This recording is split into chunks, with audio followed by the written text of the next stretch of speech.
Hapsiainen! Hapsiainen! Olen tasa! Hapsa.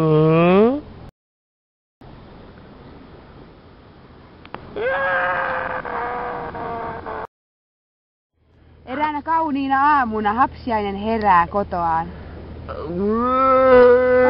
Oi, Hapsiainen venyttelee. Ja sitten Hapsiaisella on jano. Hän haluaa mennä etsimään Fantaa.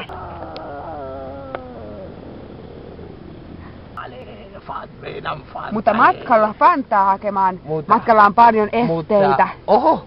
Oi ei, mikä se on? Miten sen yli pääsee? Hapsiainen ottaa vauhtia. Hapsiainen ottaa vauhtia.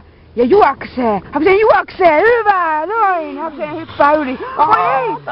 Hiekkapyrsky! Voi ei! Hapsiainen kohtaa hiekkapyrskyn. Mitä hän tekee?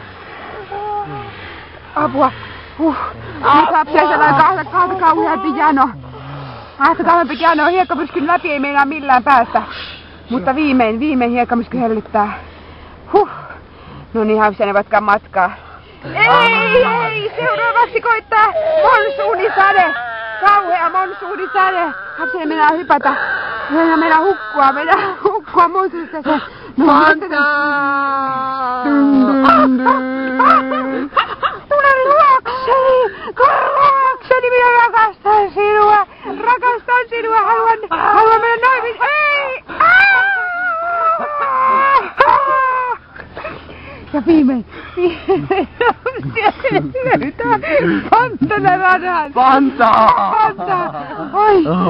Hän on selvinnyt! Talvisota! Hapsiainen muista talvisota! Hapsi!